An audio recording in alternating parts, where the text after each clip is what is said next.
we are live. Thank you.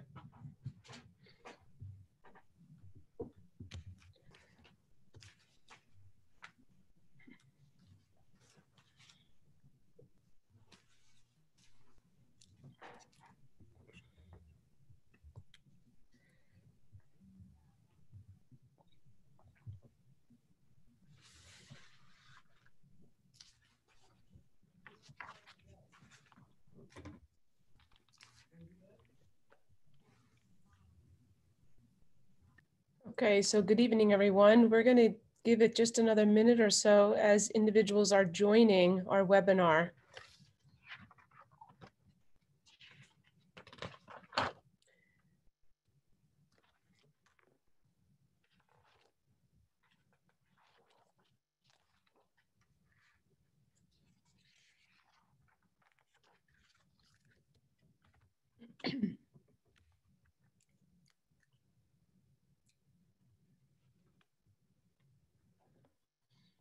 Okay.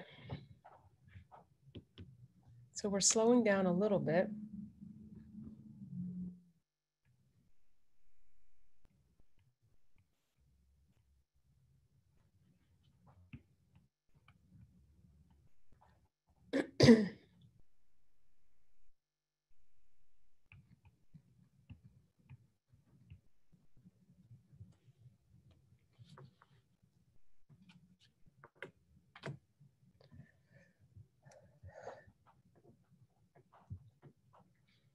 Okay, so it looks like our attendees have slowed down a little bit, so I think we'll get started. Good evening, everyone. My name is Barbara Russell, and I serve as the superintendent here in Perkiomen Valley. And this evening, we'd like to share some information with you about what we've been considering with regard to our special education students. And I'd like to introduce the esteemed panelist group that we have here with us tonight. So we have Dr. Kim Boyd, and you can see us on the screen, but we can't see you. And Dr. Boyd is our Director of Special Education. And we have Ms. Jonah Ducci, who is a special education supervisor serving the high school primarily. We also have Mrs. Amanda Christofko, who is supporting at the middle level and the elementary level as a special education supervisor, and also Dr. Erin Gibbons, who is serving in a similar capacity, special education supervisor for elementary and middle levels. And we have Mrs. Sandy Shady, who serves as an inclusion facilitator for the school district and supports teachers primarily as they work with our special education students and all students in the classroom to do the best that we can do and make sure learning is happening. So I appreciate all of them joining, and I appreciate all of you joining. So here's our purpose for this evening's meeting. There's a lot going on. There are a lot of conversations happening about reopening schools. And we really have some different considerations that we are making as a team when it comes to our special education students. And we wanted to talk to you a little bit tonight about some of the reopening plans, and then how we're planning to reacclimate our special education students back into the school setting, if that's indeed where we land. And then also, how do we get back on track and engage our special education students in new learning, no matter which instructional model we may adopt as a school district in the fall. And you probably are aware that this Thursday, July 30th, there is a special topic board meeting when our board will talk about all that needs to be considered as we prepare to reopen for the 2021 school year. And they'll talk about a health and safety plan that's required of the school district, must be board approved, and also approved by the Department of Education. They'll also look at the possibility of approving either a traditional, hybrid, or virtual instructional model, or even some combination thereof. And I'll talk a little bit more about that as we move through our presentation here. But we really want you to know that we're thinking about your special education children, your students, and we want to hear from you. So you have an opportunity tonight to voice questions, maybe share some comments about some of what you hear in the Q&A feature, or in the chat feature. And we'll be monitoring and try and address the questions that you posed tonight as we move through. But we really wanted to have a separate conversation with all of you, because I'm thinking that for many of us, the questions will be different from some of the other community messages that we've had. So we are thinking about 3 different instructional models for the fall, and we do have a link on our homepage that will take you to all presentations, all communication, all information connected to COVID-19 and preparing to reopen our schools. So there's lots of this information and background information available on our website from the homepage if you're interested. We've talked about this in some other settings. I just want to very briefly go over where we are in our thinking right now. We've talked about bringing our students back in a traditional model, and that means all students in schools, the physical setting, 5 days a week, versus a hybrid model, which is really a combination of that traditional model. So students spend some days in school, and the virtual model, meaning they spend some days remote, learning remotely. Similar to what they did in the spring in that they were learning from home, but I'll talk about some of the differences that we are incorporating into the design of any kind of virtual learning in the fall. So this illustration just depicts in a little bit more detail what each of those different instructional models actually means for students. And you may have responded to a survey where you expressed your preference for one of these. That was a question that was asked of parents. So let's just talk very briefly. I mentioned traditional learning is the normal we know. Students are on site in school. And in the upcoming school year, no matter which instructional model we adopt, our board approves. Our students will be expected to wear masks and or face shields and socially distance. And the masks really represent a requirement and order that was handed down by Governor Wolf and are intended to protect the student, him or herself, wearing the mask, as well as those around him or her. So we will be enforcing masks. Now, certainly, if a student has a medical condition that represents an exemption to wearing a mask, we will certainly uphold that. And then we're making some different accommodations so that that student maintains that social distance. Without a mask, right now, the recommendation is that we maintain that 6 feet of social distance, and we're obligated to uphold that in our schools. For the most part, we're predicting our students will be wearing masks, and they can be cloth masks. You know, you have some flexibility there in the type of face covering. Technically, that's the correct term. Face covering or mask that your child wears to school. It can be a cloth one. It does not have to be a sophisticated medical one. We will have these on hand for students who may not have them. Again, if we're in the school setting and maybe you're purchasing some that have been made available through different fundraisers. If we're back in a traditional setting, and I say if, because I do have some reservations about that traditional instructional model, we'll certainly limit the use of large group spaces like cafeterias, auditoriums for assemblies, large groups in a choral room, etc. Because that's the recommendation, that we keep those numbers low and we avoid bringing a lot of students together to the degree it's possible. Masks, face coverings help a lot. That's still the recommendation. So a lot of things to think about as we consider health and safety. And I've shared some of these pictures before. This is what a classroom looks like with desks separated by 6 feet. And that really helps us to uphold that social distancing guideline. We'll post this presentation on our website, but it gives you some of the details of some of the PPE that we're considering, that protective equipment. And we're, in addition to requiring face coverings for our students and our staff, purchasing some plexiglass dividers for small group instruction. for welcome desks in main office areas or library desks in the library to provide some additional protection, since there's a lot of interactions at those counters, at those tables, whether it's a main office or a library.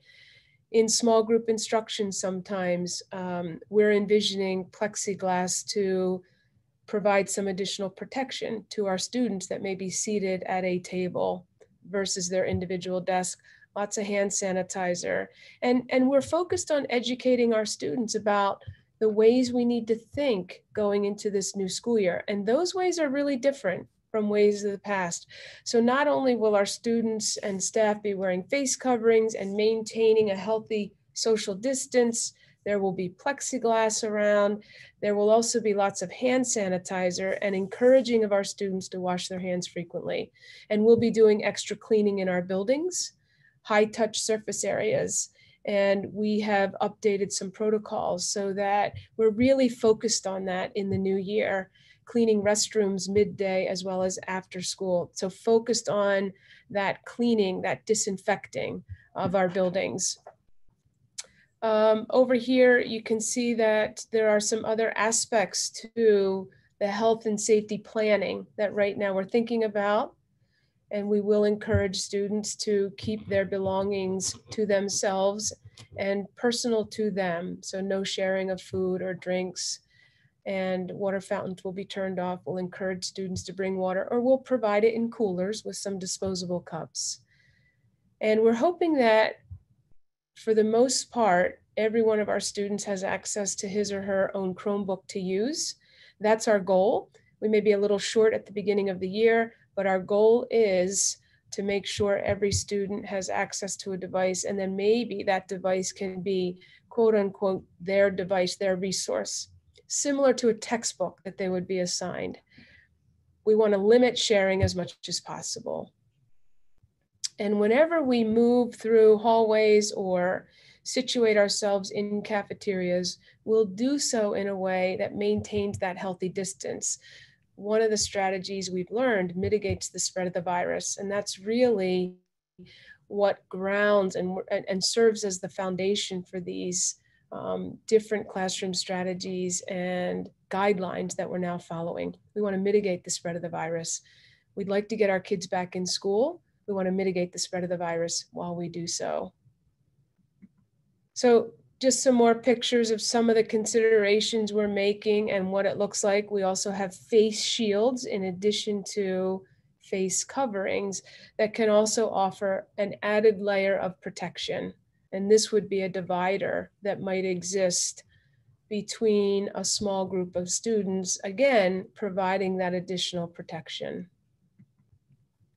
So we're familiar with traditional learning. It's the learning we know. It's the school that we know. We've also talked about virtual learning, and we've experienced that in the spring. And what I have learned from parents is that this was really hard. Virtual learning for a lot of students, whether they are special education students or regular education students, it didn't matter. It was a dramatic shift, and it proved to be really challenging. So this time around, any level of virtual learning is something we're focusing on to improve upon. But we want to talk to you about this tonight. We've got some ideas on how we might support our students more effectively than in the spring, and I'm thinking you probably have some ideas too. There's a good chance there will be some amount of virtual learning in the upcoming year. I don't know how much, and I'm not 100% certain, but we're preparing ourselves for that. So in a virtual instructional model, students don't report to school at all. However, we are thinking about bringing in our special education students on some differing schedules. We recognize that to support them as effectively as we can with their academics, with their socialization, with their emotional development, behavioral development, it happens best in school. So we're thinking about, even if we would be virtual as a district, and that's a possibility, we would want to bring our special education students into the school setting in small groups. So we'll talk a little bit more about that in a minute. But on the surface, broadest definition of virtual learning is that students are learning remotely. They're at home. Now, as part of the virtual learning, we can break that down and talk about the possibilities for synchronous and asynchronous learning, small group instruction, large group instruction. We do intend to provide more small group instruction in any amount of virtual learning we offer in the fall. So we have resources, we have the tools that will allow us to break our students down into small groups or convene them as small groups and target their instruction, provide their intervention, or check in and see how they're doing. We're very concerned with the social and emotional needs of our students, and we want to be especially attentive to those needs and connecting with our students again. It's been 6 months since our students have been in school, and it'll be even longer by the time the school year gets underway. We want to make sure that we pay attention to the social and emotional aspects of our students and tap into them to help them get back on track. And if we're able to fill some voids that may have developed over this long break, that's what we want to do. So that's blinking bright on the radar screen. We're also focused on how we support them in learning. Again, in any amount of virtual learning, it will be more targeted in the fall. So we'll chunk that learning, we'll break it down and present it in smaller portions with breaks so that students are more apt to actually realize the learning. In a virtual learning model, and we're calling it Virtual Voyage 2.0, there will be that regular grading and attendance taking because we expect students to attend classes in a virtual setting in the fall, just as they would attend classes at a certain time in a traditional instructional model.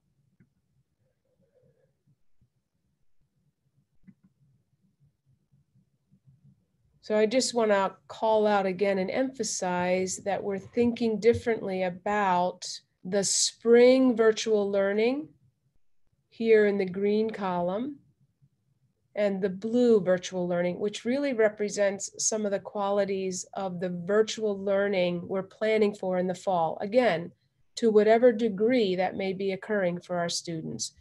They will be expected to attend and be present for a class. There will be grading of the work that they complete and the assessments that they take. And there will be synchronous and asynchronous learning. We could talk a little bit more about that. This is an example, and again, I don't want to spend a lot of time and get into the weeds. What's really important for you to take away is that students will be scheduled to be in a certain class at a certain time for a certain amount of time. That's different from the spring. So our students will be moving through a schedule that mirrors the schedule they would otherwise move through if they were in the building, attending in a traditional manner. So for the elementary level, this is a sample schedule, what it might look like for them. And the morning meeting here, that's a focus. That's a focus to support our students socially and emotionally as they're reconnecting with teachers and with their peers in this virtual setting. Here's an example of a secondary schedule. And again, you see the flow of the class periods, and they align to the times that we're familiar with for our secondary level students. So they would move through these class periods. Now, you may notice that the time here is a little bit shorter than a regular class period. And we're thinking about the screen time we're exposing our students to and actually raising some questions about that, trying to strike the right balance. So it may be that students are connecting with their teacher and maybe some of the students in their class for some amount of time in that class period. And then for some amount of time, maybe working on practice problems, for example, in math, or maybe a project with another student in a partner, or maybe they're working as part of a small group. So you'll see we're still teasing out some of these times because we're thinking about the amount of screen time. We don't want students sitting in front of a computer all day, every day. That's not the intent. However, we do want to deliver instruction. We do want to be more structured and routine with their schedule and have teachers instructing them in ways that they're familiar with, but not 100% of the time that they're in school. I mentioned synchronous and asynchronous learning, and I think most of us experienced primarily asynchronous learning in the spring. And that, I think, to a large degree is what made virtual learning in the spring really challenging, because asynchronous learning sometimes can feel like independent learning, and we don't want that for the fall. So we're really focused on more synchronous learning, where again, your children would be with a teacher or with a paraprofessional, maybe reviewing something that was previously taught by a teacher, but that opportunity to actually have a teacher instruct and not necessarily be working on assignments or projects independently or away from a teacher. That's asynchronous. So we've laid out some models here.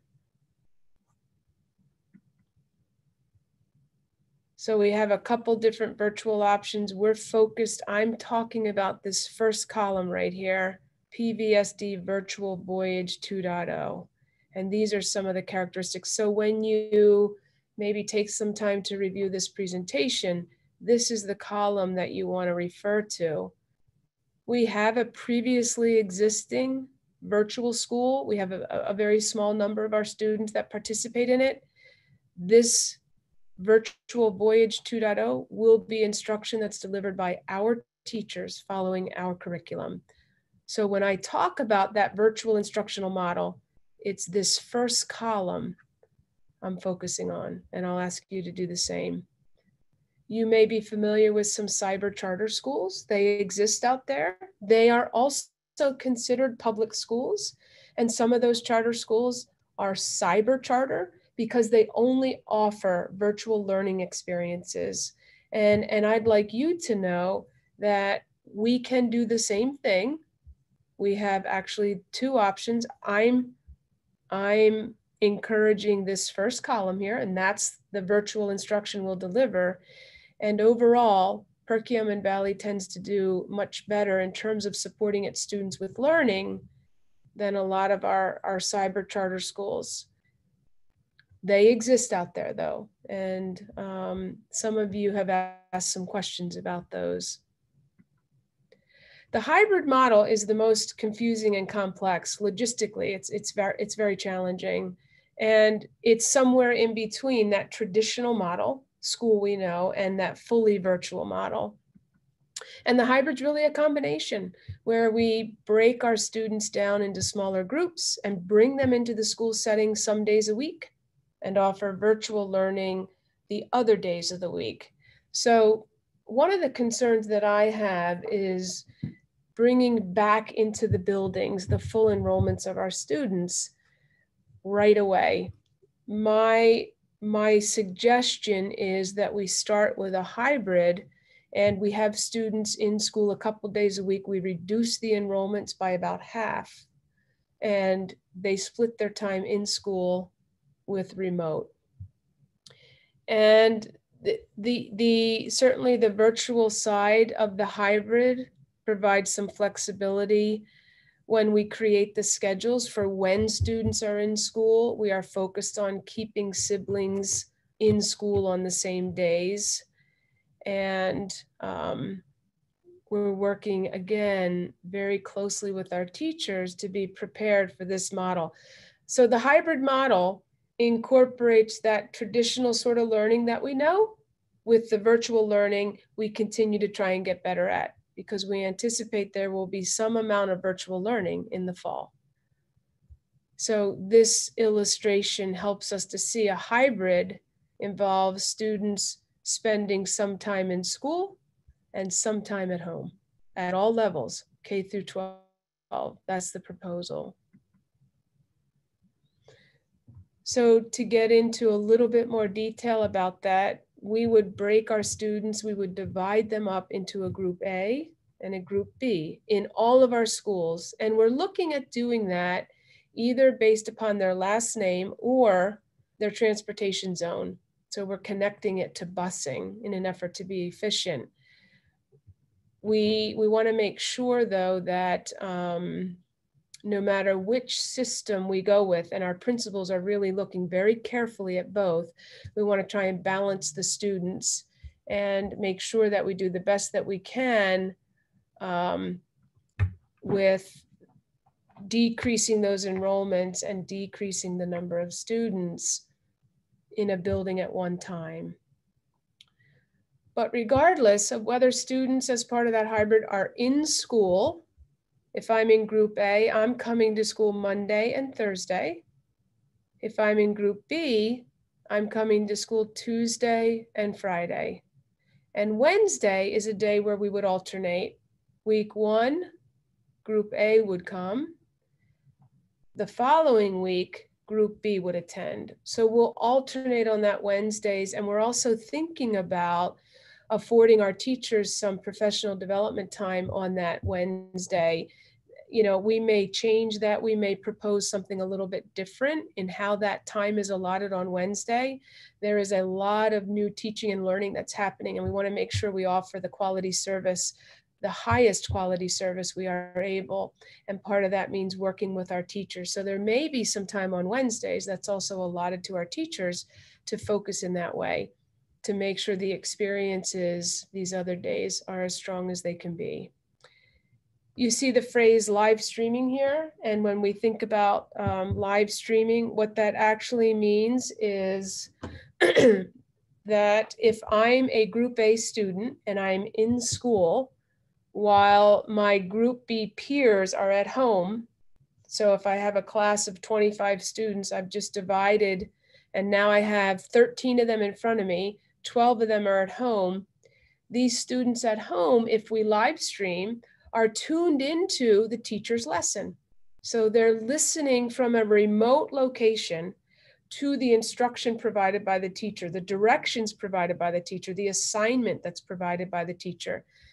They won't have the same level of interaction, but they will hear the instruction and they will have an opportunity to ask questions and participate in some of that small group work. So it doesn't leave them out of what's happening in school. And on the next day, when group B is in the classroom and group A is learning remotely, the same approach will be taken. So that again, we keep our students moving forward at the same pace and afford them all the same instruction.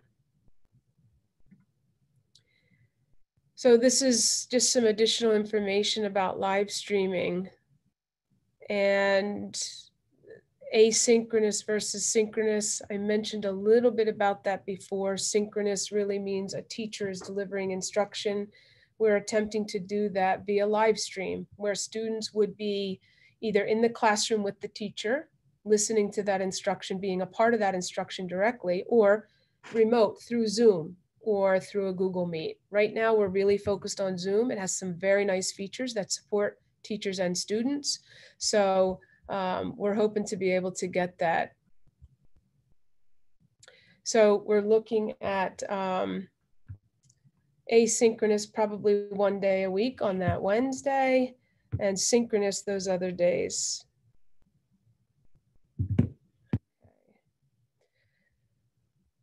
So it'll be primarily synchronous, but there will be some asynchronous in a hybrid schedule. So before I talk about IEPs, I just want to kind of bring it together. We have that traditional model, we have that virtual model. Traditional, we're all back in school, the school we know. Virtual, purely virtual, we're all working remotely, 100% virtual. And then we have that hybrid, that combination in the middle. And right now, that's really where I'm focused in thinking about how we might reacclimate our students to school and bring them back into the school environments, at least to start the year.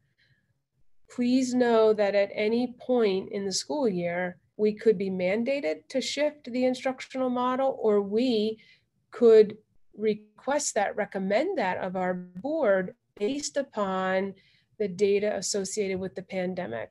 Know that we're prepared for that. So if we start out hypothetically in a hybrid, we could have to shift to a virtual. If we start out in a fully virtual, it may be that we phase students back in using the hybrid model until we get to that traditional model. So a couple of different options, but we're preparing ourselves for any of those different moves in different directions. Okay, so we're thinking a lot about your children, and we're thinking a lot about their IEPs and how we implement their IEPs in the event we have any instructional model different from traditional.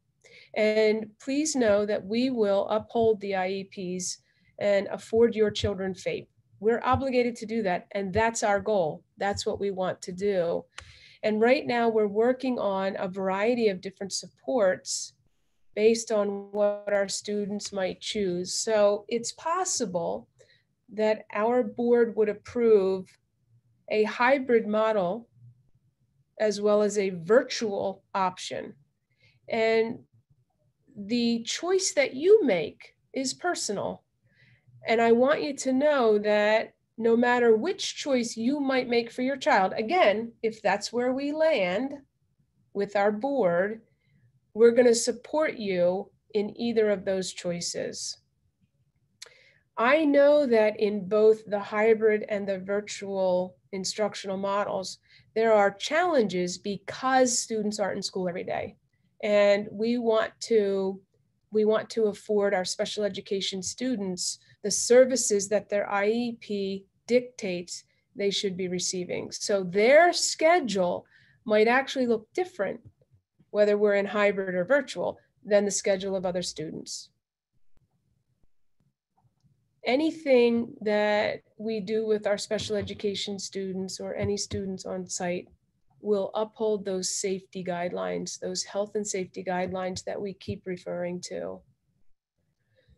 We'll probably be holding a lot of IEP meetings virtually, and if there are some adjustments and the need for an IEP team to come together, it could happen virtually. And hopefully that works okay for you with some of the resources that we have to connect us virtually.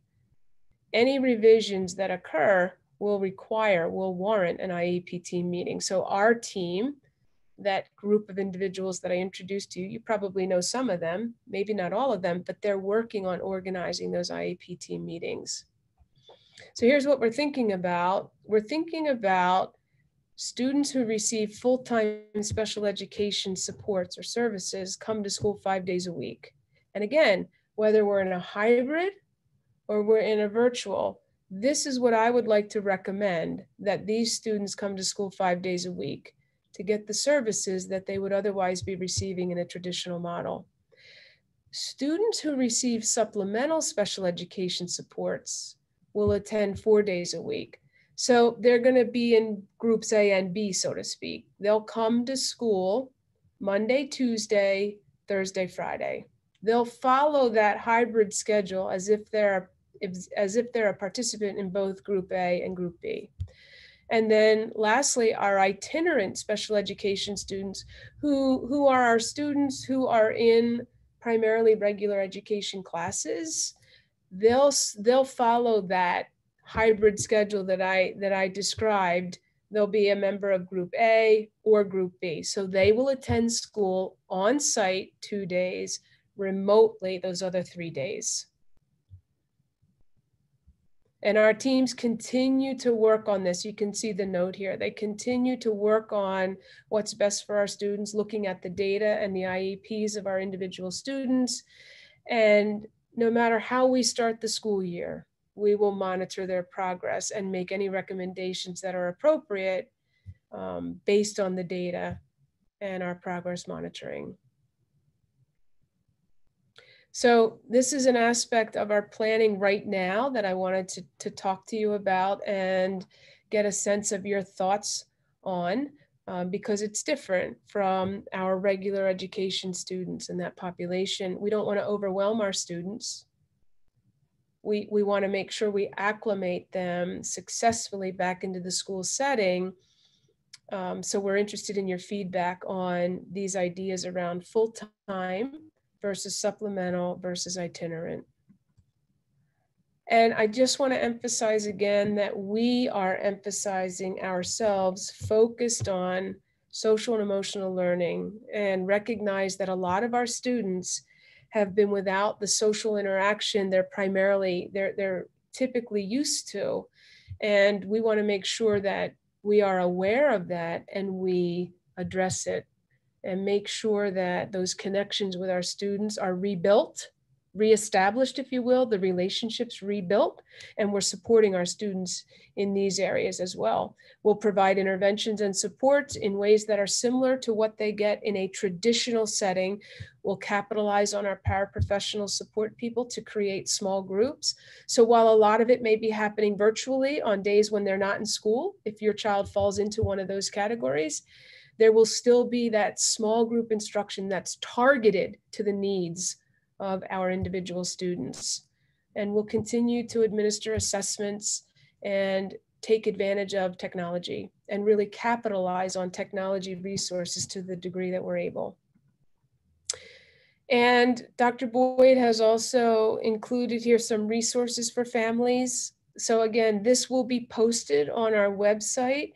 From the homepage, you go to that top link that's titled COVID-19, coronavirus, COVID-19, and all presentations are there.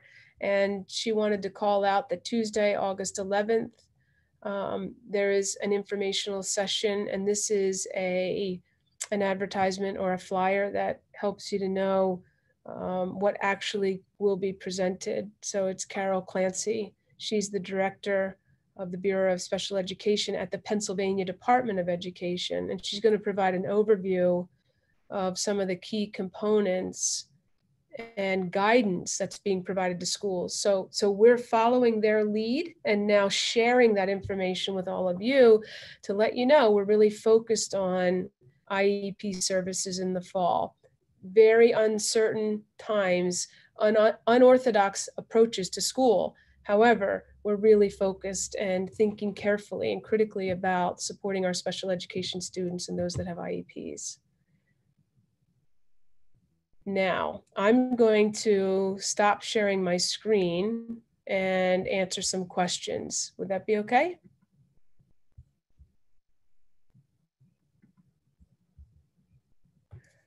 Okay, so if it's all right with the group, I'm going to ask these questions aloud. Just nod, panel, if that's okay. Is there a different way? Okay, I'm gonna just read the questions aloud if it's okay, and I may call on one of our other panelists to answer, but I'll do my best to address.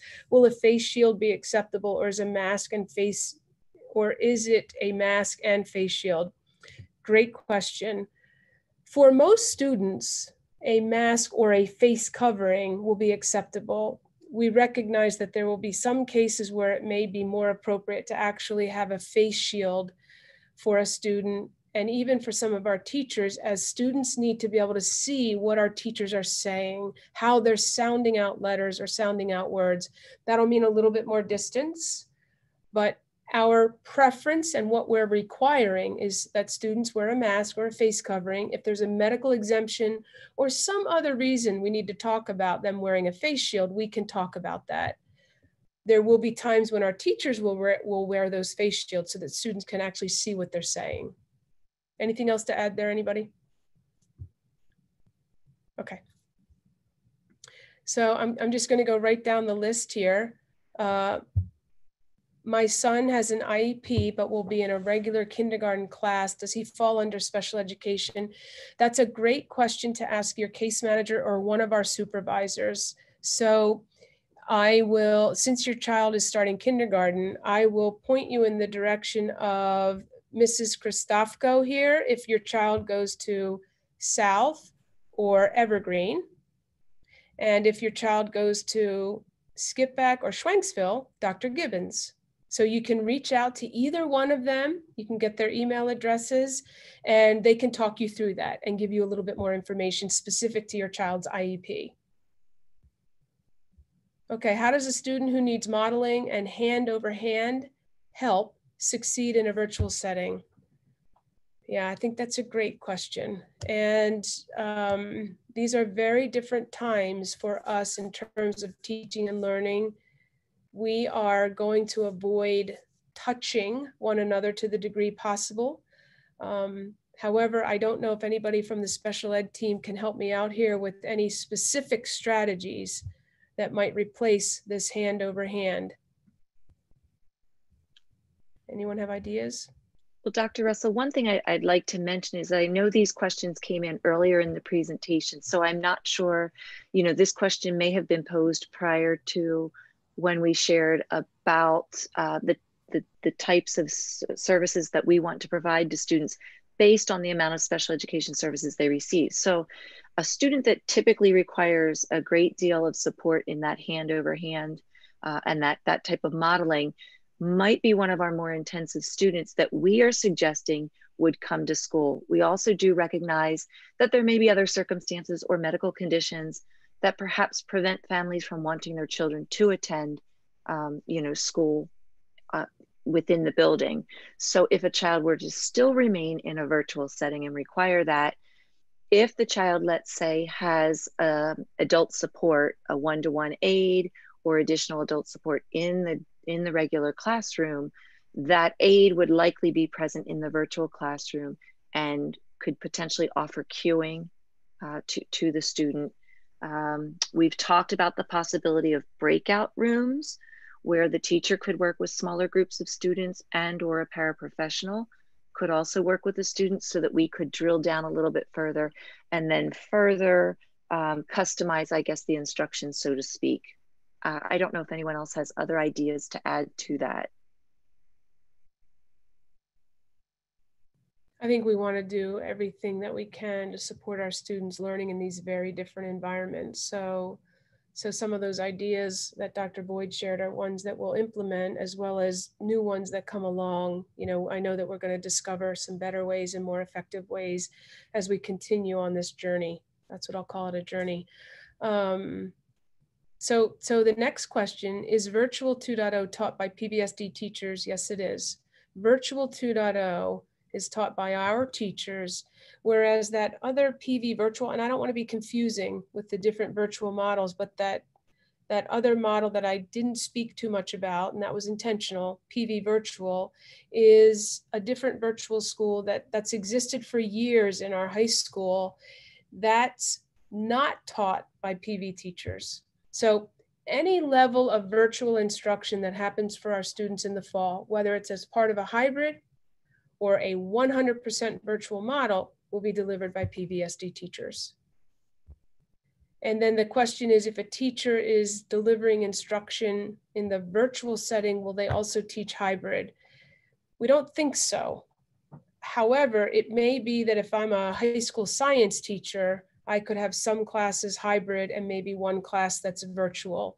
We are thinking about logistically how we group the students to be either hybrid or virtual, and also help separate our teachers out so that, again, they're focusing in a particular way and not overwhelmed with the different strategies and considerations that need to be made in that hybrid model versus that virtual one. And because we don't know exactly where we're going to land yet, we're preparing ourselves really for either direction. So the next question is, what happens with children who are diagnosed with migraines? And I think the same accommodations, particularly if your child has a 504, the same accommodations that were afforded your child in the traditional school setting will be afforded your child in this setting. And again, if a virtual using a computer and that screen time exacerbates those migraines, we would want to bring your child into school when they're feeling healthy enough to come into school. And again, I would encourage you to talk about your case manager once we have a decision about how we're going to reopen schools. And let's tease that out. Let's work that out further. But we'll absolutely support the sort of resources that help your child to be as successful as possible with he or she suffering those migraines. What happens to the children who have a one-on-one or need the one-on-one supports? We're still going to provide those. As Dr. Boyd mentioned, in the school setting, we will still have those support staff people. In the virtual setting, we have the ability in the Zoom resource to break out into smaller groups and interact in a very one-to-one or small group setting. So we will still provide that level of support if your child is eligible for that. What about classes that require labs? That's a great question. We've been posed that question by others. And again, if we're not in school every day, or if we're in a virtual setting, there are lots of virtual labs. It will be different from that hands-on consistently. And we're thinking carefully about what those labs and that lab experience will look like. It will change and be a little bit more virtual in nature. And if we're virtual only, it'll be all virtual in nature. But there are some pretty savvy labs out there that we can access and really observe what happens as we would observe in a lab, very close to that anyway, with some of the virtual resources that exist to help students learn science. So what happens to our children's emotional and social development?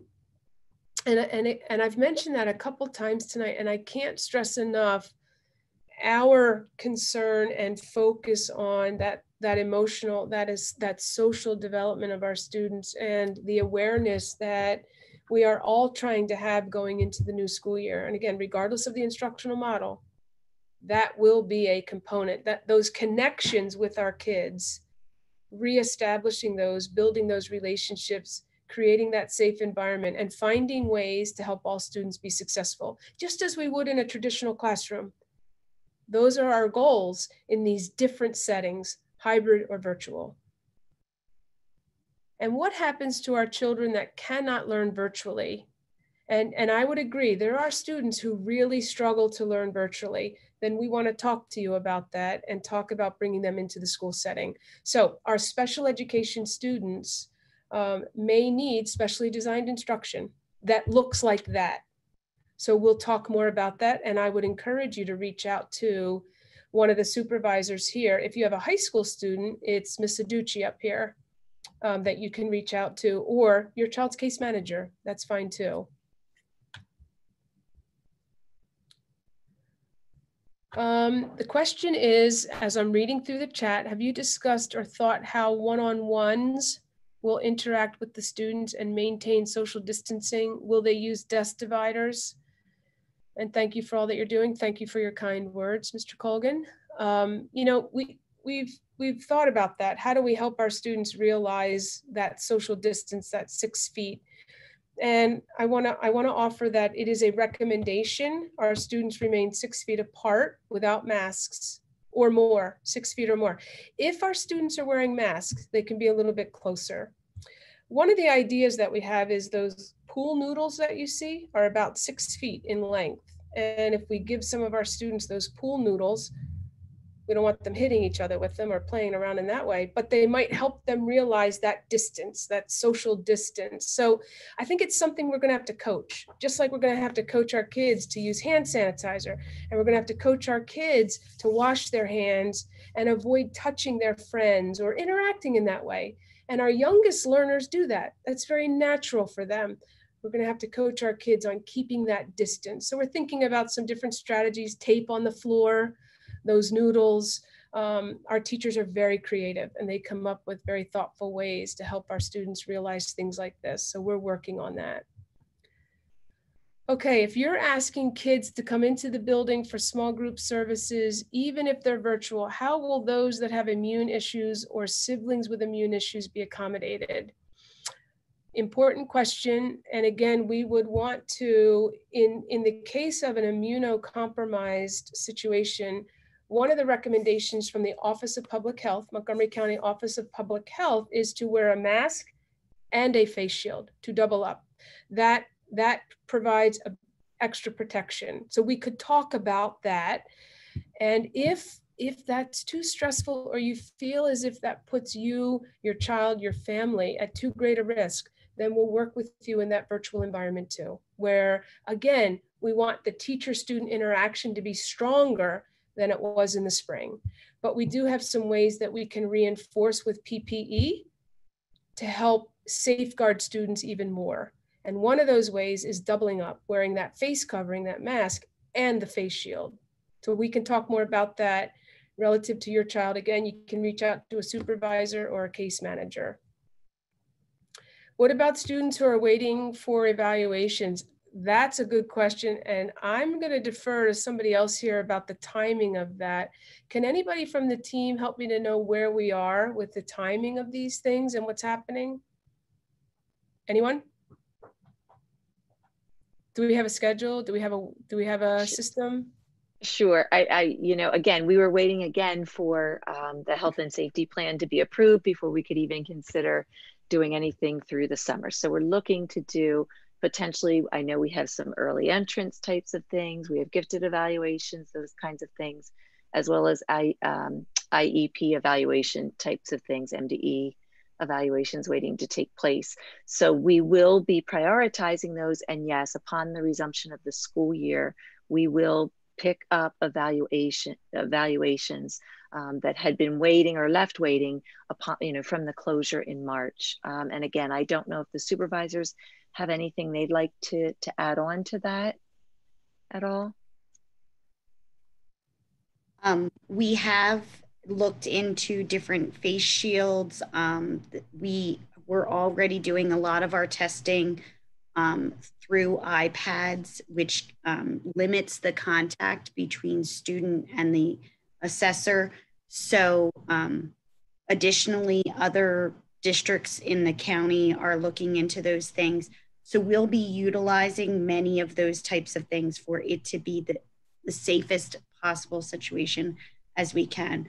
So I would expect a plexiglass shield, a face shield or a face mask, and a no contact type of evaluation.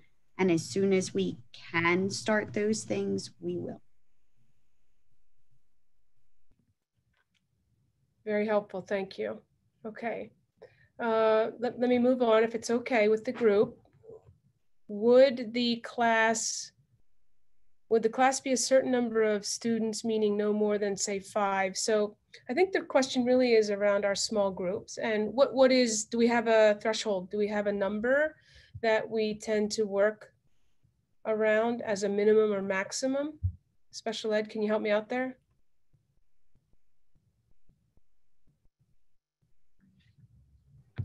I think depend. Oh, go. Sorry. I can speak from the high school level. When we have that small group setting, we're really looking at students anywhere between 2 students up to 3, 4, or 5 students. So we typically don't like to go over that 5 student threshold. But again, different circumstances bring different things. In addition to that, our groups are already going to be reduced in size within the regular education classroom. If they're physically attending, if they're in a group A and they're physically attending the school building, there's going to be a limited number of students in there. So our small group settings would be able to be reduced as well. I'd just like to, I'd ask a question or add a clarifying. Ms. Aducci, I don't think that means only 2 to 5 students in a classroom, but 2 to 5 students potentially working in a small group at one time. And again, within the classroom, we're looking to see how many students can be in the actual classroom and still maintain that 6 feet of social distancing. Correct. I know that some of the supervisors have already been in the classrooms, in each of the buildings to look to see what would that look like in terms of, supporting our students, or those classrooms that are largely made up of just special education students. So we have already started to look at that, what that would look like, and what the space is that we need accessible so that we can work with our children, as well as have then the adult support that's required or needed in those situations. So thank you all for sharing in that. Students that have 504 plans, they will be upheld. So again, if there's an accommodation that needs to be met by the school district, then we will do that. And we may have to have some conversation about hybrid versus virtual, but please know we will uphold the accommodations and implement them for any student with a 504. And there's another question about students that are high risk medically. Would they have the option to receive virtual learning? Absolutely, certainly. You know, we really want to provide the best service possible to our special education students. However, I recognize that medically on site may not be what's best. We will work with you in a virtual environment, absolutely. Okay, so somebody is mentioning that I in turn mentioned full-time special education goes 5 days a week, whether they are virtual or hybrid. Does the 4 days a week apply to supplemental special education regardless of virtual or hybrid? Yes, that is the intent. So we would be offering service an additional number of days to our full-time special education students as well as our supplemental. Right now, that's what we're proposing. What happens with 504 accommodations? Please know that they will be implemented, they will be upheld, and we'll work with you based on the circumstances of your child. Okay, so what are the class sizes at the high school level for full-time life skills, and how we have enough space in the classroom to keep the desks 6 feet apart? We are working on that. And again, if students are wearing masks, they don't have to be 6 feet apart all the time. We're doing our best to have those desks as close to 6 feet apart as possible. I don't know the numbers offhand. However, we're requiring the masks, and that gives us a little bit of flexibility with that situation of the desks. But I don't know that we have any life skills classes that are really high in number and would impose upon us being able to do the desks 6 feet apart. Ms. Aducci, do you know that by any chance? Yes, actually, between the two intensive classrooms, we have a total of 17 students, and we have recently received another intensive classroom teacher to support the high school.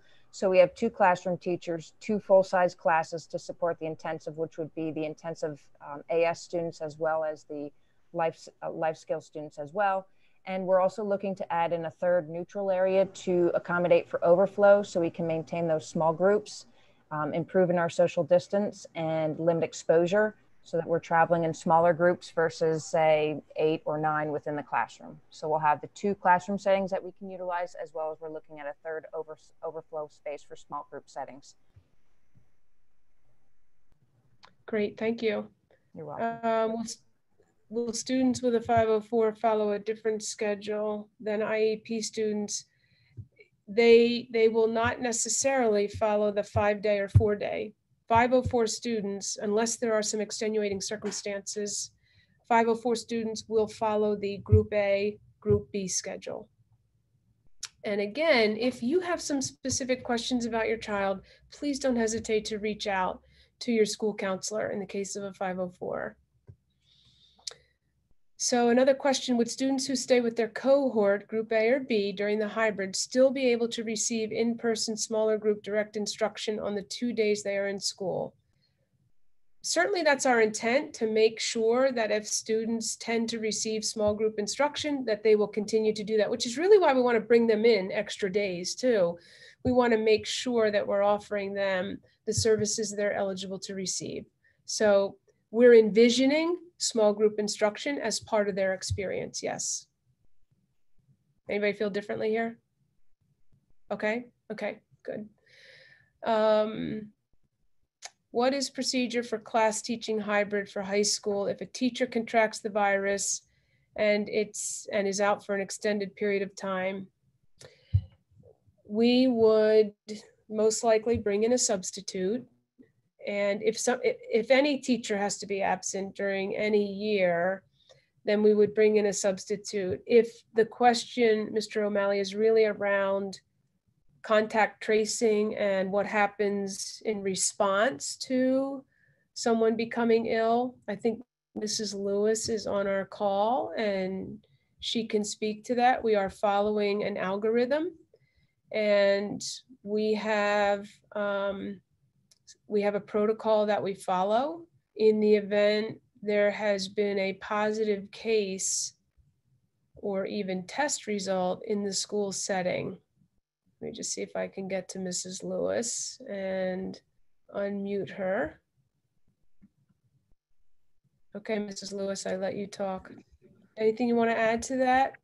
Hi, Dr. Russell and everyone. No, I think you hit the nail on the head there. So we would be, the goal of the school would be to do that home symptom monitoring and the surveillance within the school. And then we would provide the information to the Office of Public Health through our procedures with the contact tracing. And then they would make that decision based on, you know, what the circumstances are, whether someone would need to be quarantined and for the length of time that they would need to be quarantined.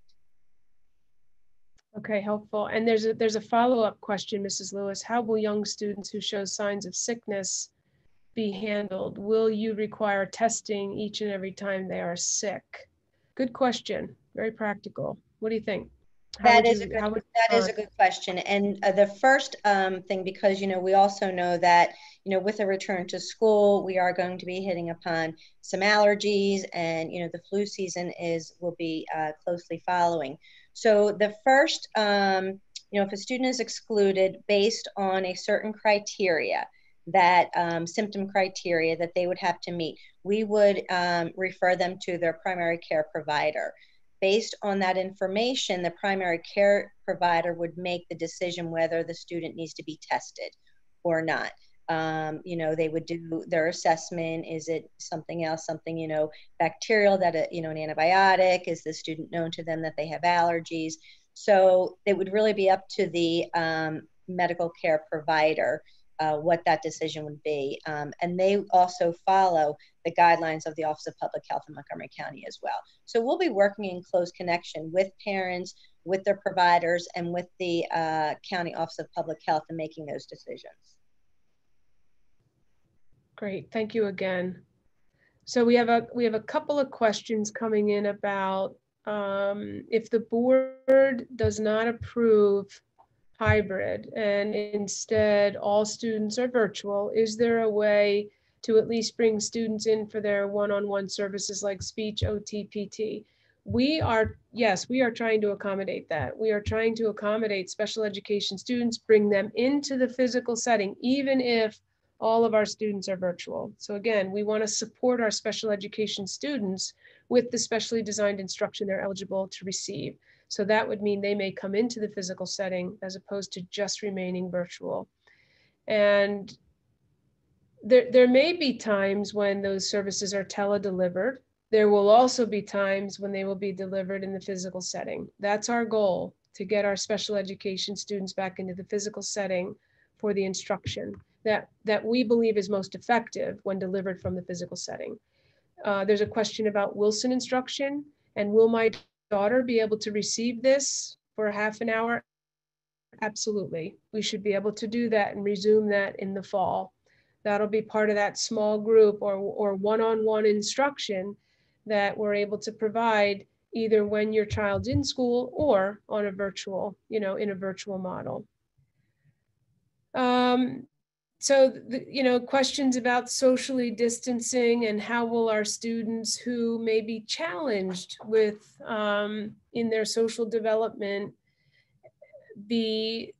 how will that be handled? And I want parents to know that we view this new set of guidelines as guidelines we have to coach, and we have to help our students understand better. And I'm thinking there's going to be a lot of first graders and second graders who will struggle with social distancing. That's just not natural for our youngest learners. So we are going to work with children and help them to understand that just like they have to brush their teeth every day, we need to keep a distance when we're with our friends at school. And it'll be new learning, and we'll continue to focus on it, but that's the idea. So a question, just to clarify, if the district decides to go hybrid, but we opt to keep the child home, would we need to enroll in PB virtual, and will the IEP be followed? You don't need to enroll in PB virtual. We'll offer you Virtual Voyage 2.0. We'll offer you that virtual model with our teachers, and yes, that IEP will be followed virtually. again, to the degree that it can. Sometimes there are things that need to happen in person. And if there is a concern about bringing a child on site into the physical setting, we'll have to talk through that with your case manager or one of the special ed supervisors. But you do not have to enroll your child into that PB virtual. Your child will remain PVSD, and we'll just offer that virtual experience with the IEP accommodations upheld. Okay, so question about, I've got kids in 3 schools. Will the principals speak with each other to coordinate? We're making every effort to do that so that in a hybrid, students of the same family attend school on those same 2 or 3 days a week. Yes, we're working on that. Okay, the question is, what happens if a student in a classroom is either full attendance or hybrid, confirmed with the virus? What's the fallout for those students coming to school? So I think, Mrs. Lewis, you addressed this. Yeah, so that Some again, kids we would, positive. yeah, so we would work with the Office of Public Health and take the direction from them. And what we would do is outside of each classroom, we'll have a sign-in sheet. So we'll know, you know, any person who enters that classroom at any given time will have to sign in. And we'll be able to provide that information and work closely with that Office of Public Health to do that contact tracing. Thank you. So this next question is an interesting question, and I think it's an important one. So if a special education student is a part of both groups A and B, so that they attend 4 days a week versus just the 2 days a week, wouldn't they be getting the same instruction or activities twice a week as opposed to 4 unique days? Really good question. And actually the idea is no, they would be getting new learning each of those 4 days, so that on Monday, Group A is in a teacher's classroom while Group B is at home, getting the same instruction. On Tuesday, that moves forward, and the Group B students are in the classroom while the Group A students are at home. So the curriculum will move forward, because whether I'm in school or at home, the goal is that we're all getting the same instruction so it can continue to move forward. So your child should get that new instruction those 4 or 5 days a week. If a student has an IEP and is part of the gifted program, can they do that virtually? Absolutely. We can uphold gifted or GIEPs, absolutely. For students attending 4 days a week, is transportation available? Yes, we are planning to provide transportation for all of our students. If you have a high school student who's been included in the general education classes with support, that student would be attending via the hybrid model.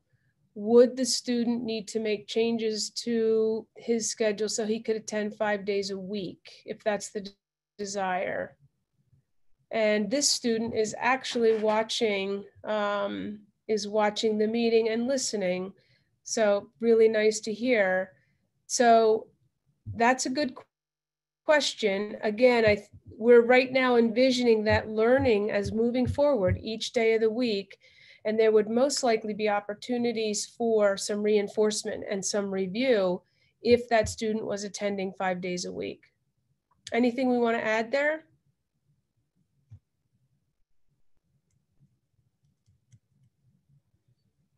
If Wednesday is an asynchronous day, those alternating weeks, then that's a day where a student could get some individualized small group instruction. That's our vision anyway, that we could support in that way. Is that what we're thinking? Okay. Okay.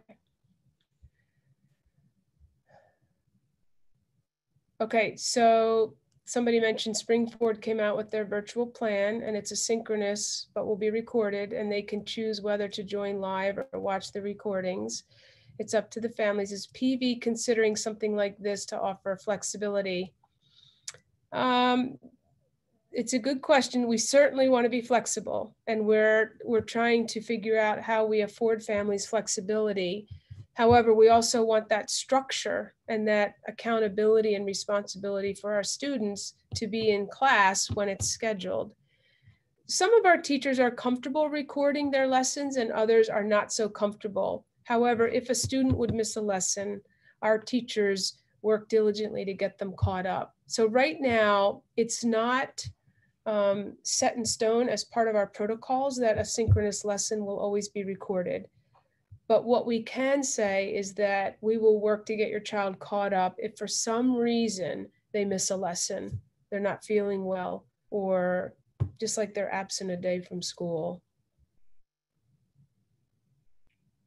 So if my child selects all virtual, will there be students from in school coming in and out of the class if that student was in person but then placed in quarantine? It's possible. I mean, we certainly want to work with families. We are suggesting that any changes people want to initiate themselves occur at a marking period or a semester. In your case, it could be that a new student comes into a virtual class because of an occurrence like that. That is possible, yes. And again, we want to hope that our coursework is set up and delivered in a way that makes it fluid for kids in the event we do have to make a change or a transition. Okay, if a child receives services from an outside provider in school during the day, will that still occur? Can that provider still enter the classroom? With the appropriate PPE, that should be fine. Is that correct, team? Yeah, I'd like to say, Dr. Russell, it is. And then we do also have in our plan, we do have some stricter guidance for those who are coming into our schools, you know, substitutes and the like. They'll not only have to do that symptom monitoring at home that we require, but we'll also do a temperature check and ensure that they have the appropriate PPE before coming into the school. Okay, great. Okay, so we do have a parent who prefers more asynchronous learning and worries about the particular learning style of his son to remain focused for such a long amount of time. Not sure how we can keep him focused without constant supervision. Listen, you're not alone. This is a challenging situation for lots of our families. And while we are advocating for primarily synchronous, we certainly want to balance that with some asynchronous. And when a teacher's delivering synchronous, I don't want you to think that a teacher's going to be talking at kids for 45 minutes. That's not the idea. Oftentimes when our teachers deliver instruction, it's for 15 or 20 minutes. Maybe it's 25 or 30. But again, best practices is a somewhat abbreviated lesson and then some opportunity to practice or work with a classmate on a project or an application of what was instructed. And don't hesitate to reach out to us. We can talk through this more on a personal level with you, and we'll figure out how to support you in the situation. But we'll work with you in this case. You're not alone. We'll support with Wilson. We will be providing Wilson, and we'll do everything we can to get our students caught up. Absolutely. Again, this is a question about being able to socially distance students that have IEPs in the same class. And it sounds like from Ms. Aducci, we have the capability of doing that at the high school based on, at least for our full-time special education students to be spread out. We'll do our very best to make sure that we socially distance our students as close to 6 feet as possible. Remember, if they're wearing a mask, it's okay for them to be closer, but we're doing everything we can to maintain that distance. May I add something, Dr. Russell? I think what we do recognize is that for some of our students with more intensive needs, we know that learning will require, closer contact with the adults. So for example, if they require that hand-over-hand modeling, we'll make sure that our staff is also equipped with the appropriate PPE to keep everyone safe. The use of plexiglass dividers, the use of face shields, those types of things. So just recognizing that we want to keep everyone safe, but we also recognize that sometimes those distances will be closer than 6 feet in terms of the instructional pieces. Okay, great, thank you. So here we have a child that is supplemental, only goes to specials like art and music. All of her learning is in her support class, but she would only be a 4-day schedule. Is that correct? Or would she be a 5-day? We might have to talk more about that on an individual level. We can talk to you, if you would reach out, again, not sure where your child attends, but reach out to either Dr. Gibbons or Mrs. Christofko. They can walk you through that. We can learn a little bit more about the situation and then give you a more complete answer. But we'll absolutely consider these circumstances. And I'm aware in this next message, I'm aware that lots of us have some anxiety and fear about sending our children into the school setting where there will be lots of students. And so the question is, with both parents serving as essential workers, that this child can only be on the computer after we get home from work because of the level of support needed. So what would be the option if we decide to go back all virtually, I think is the question. We have some ideas on how we might support families in these situations. We're still in conversations about those, but again, you're not alone with this particular challenge. So stay tuned. I don't want you to think I'm sort of copping out on this, but we are talking about ways to support families who work during the day and can't support their children in a virtual environment. So stay tuned. We'll give you some more information about that. We're taking notes on these questions too. So is the curriculum pace for high school students the same as an everyday 5-day in class versus hybrid or all virtual? Will the school calendar be adjusted to limit scheduled off days and half days? Right now, we're hoping to move our curriculum along at the pace we typically move it along. It's probably going to be a little different, at least in the beginning, until we get into our rhythm. However, the idea would be that we get through our curricula. Again, it's just going to be via a different model, either some days in class, other days virtual, or all virtual. So our goal is to get through the curricula. Will the school calendar be adjusted? Too early to say. That's always a possibility. Right now, today, we haven't made an adjustment or recommended that. As a district, have we considered providing 100% virtual instruction, not to be compared to emergency virtual instruction from the spring? I appreciate you emphasizing that. Thank you. Any virtual instruction that we offer in the upcoming year will be different from the spring. And I know you've heard us say that. We're really focused on that, though, and we really want to improve the service.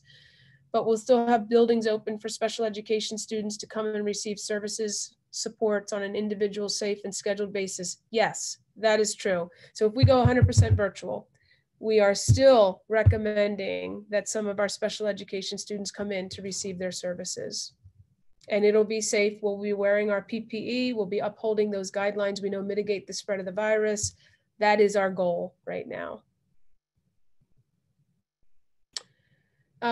How quickly can an IEP revision meeting take place once a plan for the school year is approved? So, and then also the question here is, my student's a senior and will need a new evaluation to qualify for services in college. So again, that's a good question to ask your case manager about in terms of timing. And the timing for these meetings is going to be dependent upon, first of all, if we're in a position to have our plan approved Thursday night. So our board will be presented a plan. I'll be talking to them about these plans that need their approval. One is the health and safety guidelines plan, and the other one is how we're going to offer instruction, reopening schools and the instructional models. Right now, they're scheduled to be approved Thursday night. So if that occurs, then we can start to get the wheels in motion to schedule any IEP revision meetings. If you bring special education students back full time, will they all be going to their current school, or will they attend school in the same building like ESY? Oh, that's a good question. If we're all virtual, I'm stumped. I don't know that we've thought this one through. So we need to get back to you on this, Mrs. Hills. Great question. because it may be more efficient to have them in one building, although we don't want the numbers to get too large. So stay tuned on that one. We're going to jot that down and we'll get back to you on that. That's a great question. It's more efficient for us to offer with resources and having the buildings up and running ESY in one building. I'm not sure we're going to do that in the school year. Transportation will be provided for all of our students who are brought to school and then taken home. Okay, what would it look like for a student who's in the itinerant model switch to those classes from their regular ed classes?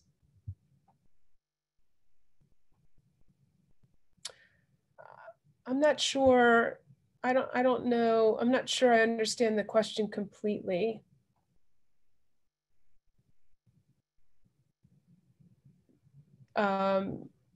Anybody on the panel have some ideas here? So it sounds like maybe we're switching from itinerant, pull out, instead of attending the regular ed classes. Again, that would be an IEP team decision. We would need to talk that through. So that's an important question. I would encourage you to reach out to one of the special ed supervisors, depending upon the grade level of your child. And again, Dr. Gibbons is Skipback, Schwenksville West. Mrs. Christofko is South, Evergreen East. Ms. Aducci is the high school.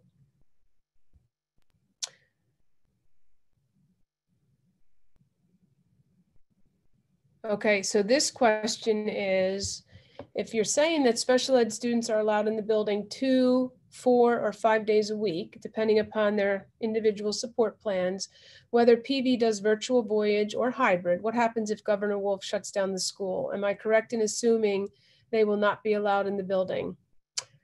I think we would need the specifics of a shutdown before I can answer that question accurately. And again, we're striving to work with our special education students. Again, we would need to know the details of any kind of shutdown order from Governor Wolf before we can answer that. But again, we're going to note that question and we'll make sure we follow up in the event any kind of announcement like that is made.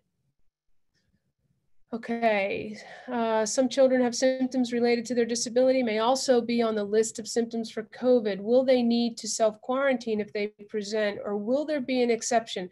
Really important question. This is where Mrs. Lewis is really helpful.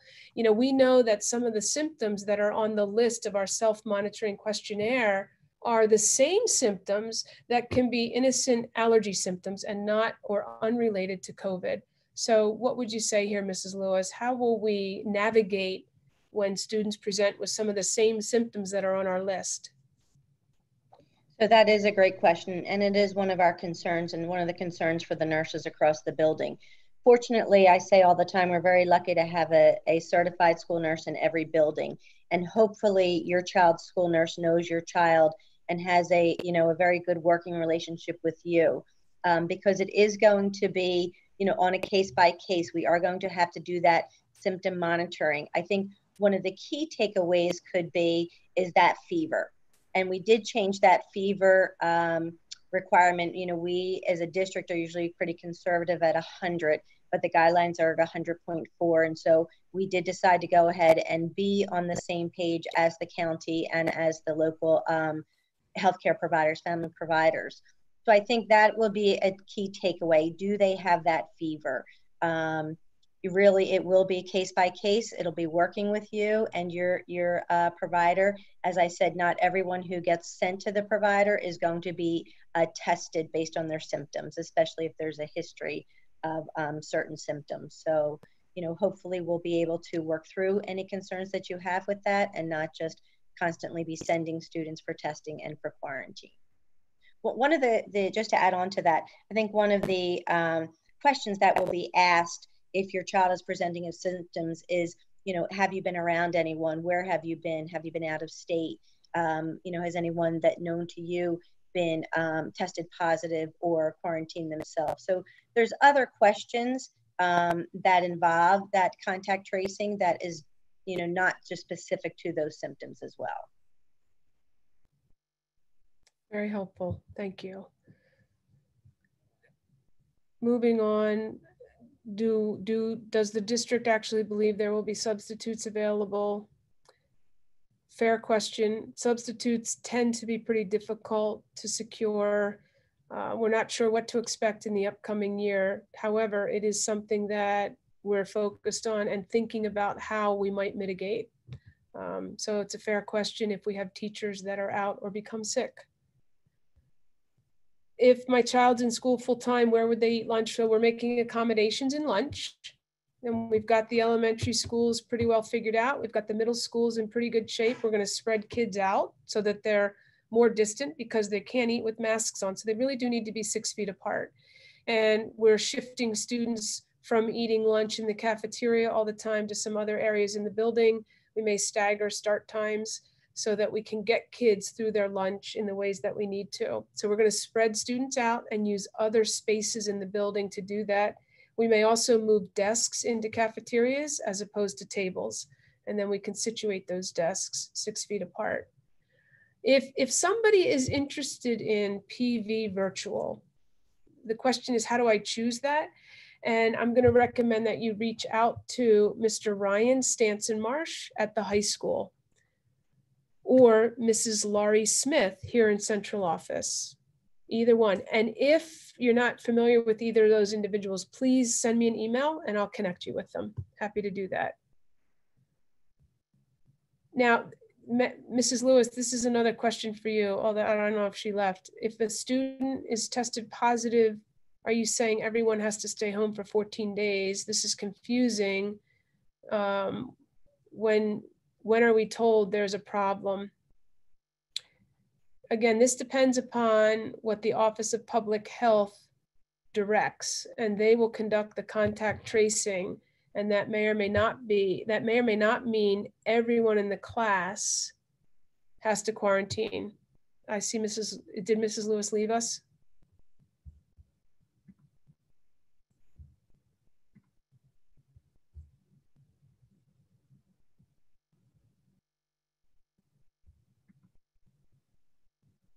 She's back. She's back to Russell. Thank you. Sorry, I got knocked off. I apologize. Repeat that question. Okay. Yeah, the question is, if a student is tested positive, are you saying that everyone has to stay home for 14 days? This is confusing. And I know this question's been posed to us before.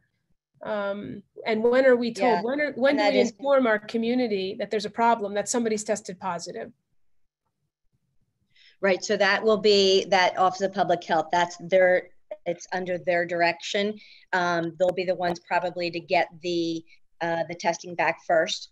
They often notify us, and that's not unusual. This is, when any type of contagion is in the community. Pertussis is one that comes up that we get, seem to get every year. So we work with the Office of Public Health, and then they do, they'll do the contact tracing, they'll have those conversations, and then they'll provide us with the direction. It will not be our decision to who gets quarantined or who, for however many days and how many people get quarantined. That will be the decision of the Office of Public Health.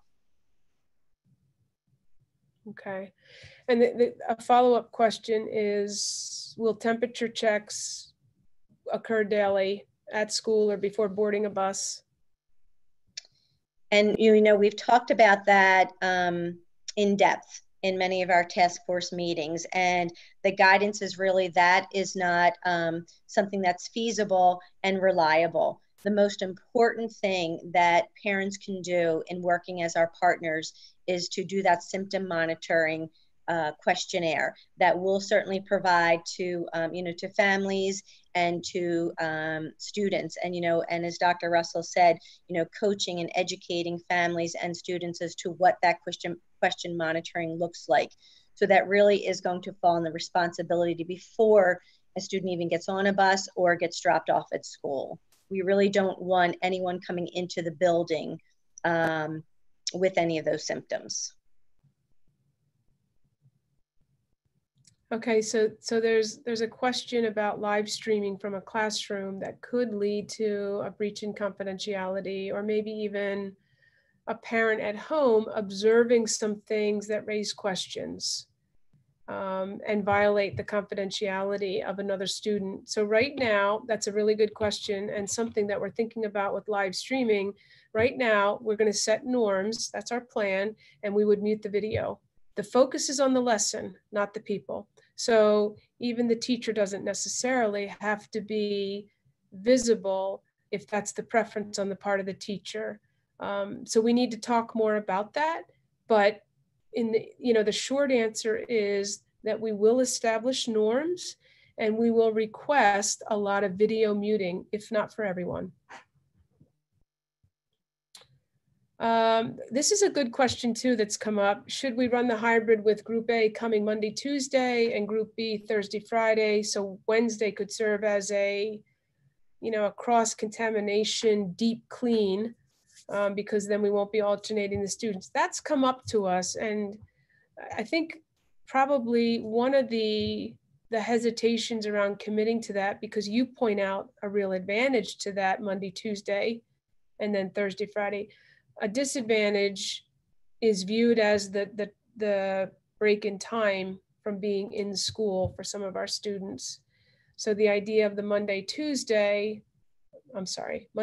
Tuesday, Friday, still we believe allows us to meet those cleaning protocols, and it keeps kids kind of engaged in the school setting without that longer break. But this isn't ruled out. It's not off the table. So know that that's been brought up and we're thinking about that too. So this is a good question, the logistics. If a student chooses 100% virtual, will special education be in the building? And if so, will they be doing the virtual learning with the regular ed students just in the actual building? We're still sort of working through this. It's very possible that if we deliver 100% virtual, that our teachers would do that from the building. So chances are that if your child comes into school and is learning virtually, he or she would have some additional supports because there would be staff present. Again, we're working out the details of that. That's the idea. We want to make sure we support our special education students effectively. Good, so this parent is giving some positive feedback, excellent. And if you have follow-up questions, please don't hesitate to let me know what they are, or any of us on the panel.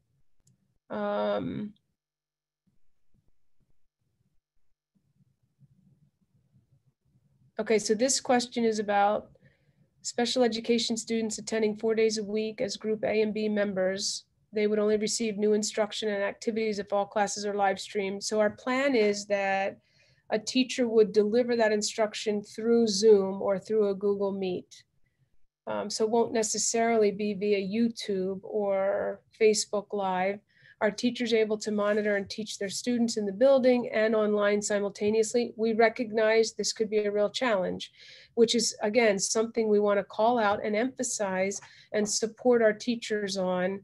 And those norms, those expectations for behavior are something that we're trying to articulate so that we support our teachers and we support our students in these different environments. Different way of doing school.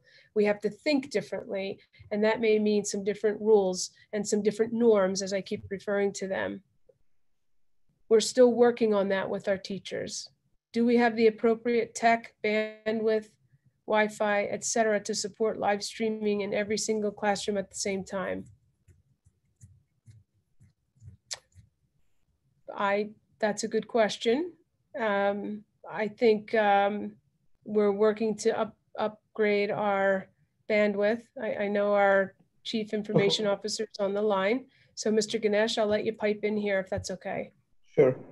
So yes, we are working to upgrade our bandwidth to almost 10-fold. We are at this point at 1 gig. As a right immediate step, we're going to go to 2 gig and even possibly even more. So that's happening in the next few weeks. So we are expecting an increase in the usage, and we are taking precautionary steps to accommodate the increase. Thank you, Mr. Ganesh. Will parents be responsible for materials needed for hands-on projects and crafts? We're going to do our best to provide you with the resources that we typically or otherwise would provide you with. In a virtual setting, that might be a little bit different, and we may actually shift in the sorts of projects that we engage your children with. So stay tuned for that. We want to provide resources to the degree possible, no matter whether it's hybrid or virtual. So there'll be more conversation about this. We know that some of the projects our students engage in this year to support their learning may look different from the projects of the past. If we have students who can't wear a mask, we are thinking about the accommodations to support them. So if a student can't wear a mask, that student needs to maintain that 6 feet of social distance. And again, we'll coach our students on that. We'll coach our teachers. And just as students with a broken leg are left out of class a few minutes early to get to the next class to avoid the crowds in the hallway or to use the elevator, we're thinking the same accommodation would be afforded to a student who can't wear a mask due to a medical condition. We are working on other ideas to accommodate students who, because of a medical condition, can't wear a mask. If a face shield is more appropriate and can be worn successfully, we would recommend that. That offers some level of protection, not to the degree of a face covering, but it does offer some level of protection. So a couple of those types of accommodations are the ones that we're considering. So if you have a specific question about your child and the 2 or 4 days because of a recent change in disability category or from full-time supplemental to itinerant, please reach out to your case manager or any one of the supervisors on our screen. That would be really helpful.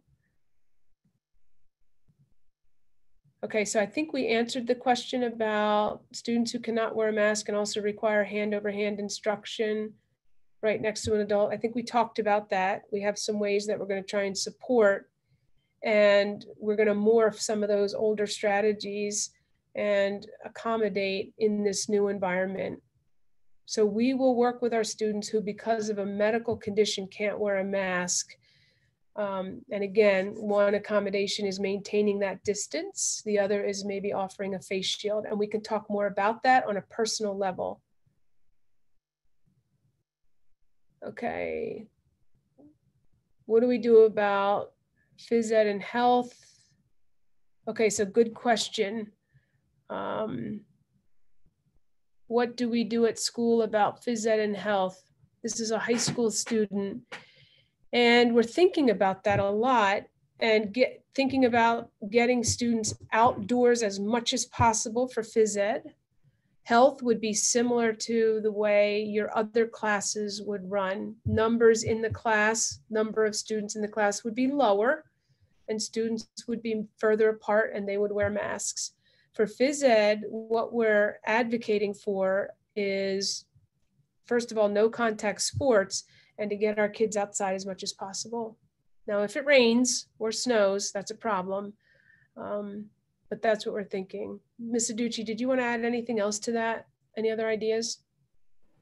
No, I know that once the schedules are out, and that could be in the next couple of weeks at the high school, once they've finalized schedules, we'll be able to really dig deep into the numbers and determine how to best schedule for our students and what areas that we can use to accommodate the numbers within the, specifically within the physical education classes. As far as health goes, they'll be following the same social distancing guidelines, such as a social studies or a science or any other class would be. Okay, great, thank you. Will accommodations be made for gifted students? Absolutely. GIEPs will be implemented and upheld, no doubt. And a question or an expression of thanks to the special ed teachers and staff for recognizing the importance of meeting the needs of our special education students by coming into the buildings. We want to offer that in-building instruction, regardless of whether we're hybrid, virtual, whatever. And this is thanks to our special ed team and our special ed staff. And we appreciate you expressing that, Mrs. Mares. How will labs be handled for high school students? And if a student's in orchestra, how will that be handled? This is assuming students are attending virtual. Good question. We are working with Mr. Overholzer and the other music teachers about how to move music forward. And we know that there can be some virtual lessons and some separate ensemble rehearsals, but in the school setting, this is a real challenge. Virtually, it takes coordination and is probably a little bit easier to sing anyway when you're not in that larger group, but we're still working on how to actually provide students the learning experiences in the music areas that we're used to providing them. And labs, I mentioned, if you're talking about science labs, many of them will move to virtual if we're in a virtual environment, and there will be less hands-on. In the hybrid environment, we'll still do some hands-on labs. In the virtual, if we're in a fully virtual, we'll look to some of those virtual labs. And there are some pretty good ones out there on the internet. I'm glad you brought up North Montco, the tech school. So thanks for doing that. I meant to point that out in the presentation. We are planning to provide North Montco attendance and transportation to get to the tech school from home and back from the tech school to school or home. So more to come on that, but we will provide your child the opportunity, regardless of choosing a hybrid or a virtual model, we'll provide your child the opportunity to go to the tech school 5 days a week, and we'll provide that transportation.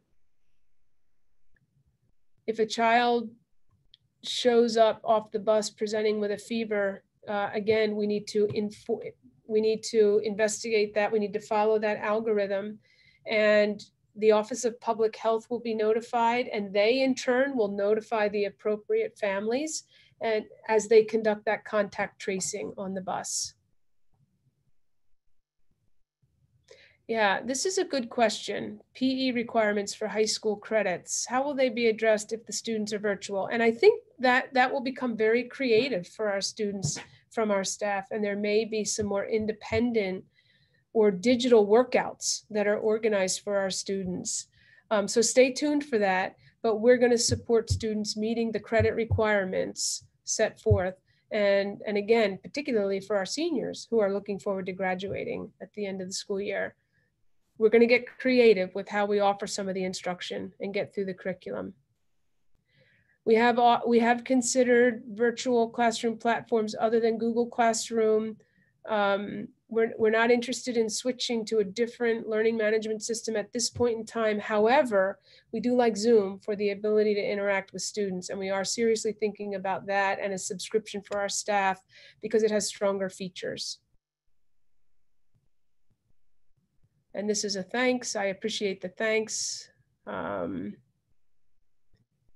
Yes, if a student is working from home in a virtual setting, we will work to provide all supports that are afforded through the IEP. And again, we'll work with you more on a personal level to make sure that happens. Okay, there were issues with students on their Chromebooks accessing Zoom. Has this been tested on student Chromebooks? Is it just a setting that can easily be changed? I don't know, Mr. Ganesh, if you're aware of that. There were issues with students logging into Zoom from the Chromebooks. Initially, there were some issues with the Chrome extension, I mean, the Zoom extension itself for the Chromebooks. But since then, Zoom has released much more stable extensions, and that's been working really very well. We've been using Zoom on a Chromebooks almost on a daily basis. So that's been working out very well and it's been tested extensively. So we expect to Zoom work pretty smoothly on a Chromebook. Thank you, Mr. Ganesh. Here's another thanks to all the teachers, the admin staff, and the board for taking the time to explain all the options, keeping everybody's needs in mind. Tough decisions. Thank you for sharing that, Mr. Dave. How will PV handle special classes like music? I think I just mentioned that. Those are tricky, and we're working through some ways that we might be able to engage our students in those musical learning experiences that we know are really important to a lot of our kids, keep them engaged in school. We'll get creative, but we want to continue to offer those learning experiences. They just may look different. And this is a thanks for the time. And we really appreciate being able to speak to our special education families directly like this. This ended up being a little bit longer than I like. I did a lot of the talking. You may have some further questions or comments. Please don't hesitate to reach out to us. And there will continue to be communication. Tomorrow night, we're going to take a deeper dive into virtual learning, and we'll really go through the details of that. You may want to tune in tomorrow night again. If you're at home, not doing anything, feel free. And then Thursday night is the school board meeting where, again, there will be in-depth conversations about our health and safety plan, as well as the instructional models we offer when we reopen schools. So lots of information being put out this week and opportunities for you as parents to engage with us. So please don't hesitate in any follow-up to reach out to me or any one of us on the panel. We'd really appreciate being able to address your questions. And thanks for tuning in tonight. Stay safe. Thank you, everyone. Have a great night.